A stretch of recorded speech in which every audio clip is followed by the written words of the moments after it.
আমাদের রাজ্যে ওরে বাবা টাইম অনেক হয়ে গেল। ওবিসি নিয়ে একটা চূড়ান্ত সমস্যা চলছে। মামলা হলো হাইকোর্টে, হাইকোর্টের অর্ডার হয়, সুপ্রিম কোর্টে মামলাতে চলে গেল। হাইকোর্ট কি বলল, যে ওবিসি ব্যাকওয়ার্ড ক্লাসেস অ্যাক্ট যেটা আছে সেই আইন অনুযায়ী ওবিসিটা তৈরি করা হয়নি, ফলে এটাকে বাতিল করা হলো। ইটস মিন যদি যে গাইডলাইন আছে তৈরি করতো তাহলে এটার বাতিল হতো না। তারপরে সুপ্রিম কোর্টে গেল রাজ্য সরকার, সুপ্রিম কোর্টে গিয়ে অনেক হম্বিদম্বি অনেক কিছু করলো। আমিও সুপ্রিম কোর্টে মামলা করেছি আপনাদের ওবিসি সার্টিফিকেট বাঁচানোর জন্য। আমার একটা নয়, আমার দুটো মামলা করা আছে। আমি নিজের নামে একটা মামলা চালাচ্ছি, আবার ওবিসি যার সার্টিফিকেট আছে তারও মামলা আমি নিজে চালাচ্ছি। দুটো মামলা আমি চালাচ্ছি আপনাদের ওবিসি সার্টিফিকেট বাঁচানোর জন্য। কিন্তু দেখুন নাটকটা একটু আপনাদের বুঝতে হবে। কিছুদিন পরে দেখলাম হঠাৎ এই কতদিন আগে বিধানসভাতে মমতা ব্যানার্জি একটুখানি ঘোষণা করে দিলে এই করেছি হ্যান করেছি বলে ছেড়ে দিল।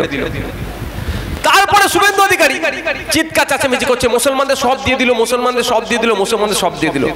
শুভেন্দু অধিকারী মুসলমানদের সব দিয়ে দিল যখন বলে চিল্লাচ্ছে, আমার একটু সন্দেহ হলো যে তৃণমূল মুসলমানদের ভালো করবে।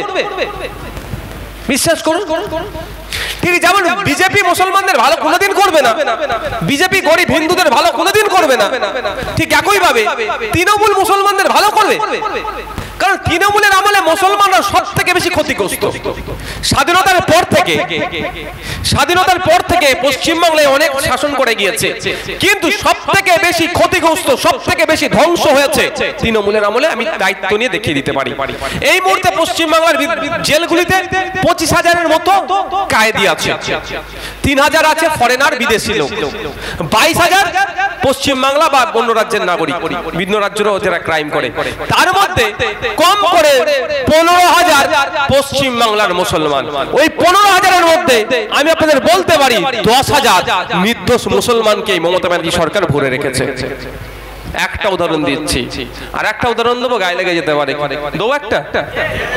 15 বছর শাসন, 14 বছর চলছে, নতুন স্কুল কারো বুথে হলে বলবেন একটা শিক্ষা প্রতিষ্ঠান, কিন্তু আমি বলতে পারি লিগাল ইলিগাল মদের দোকান বুথে বুথে করে দিয়েছে মমতা ব্যানার্জির আমলের সরকারে।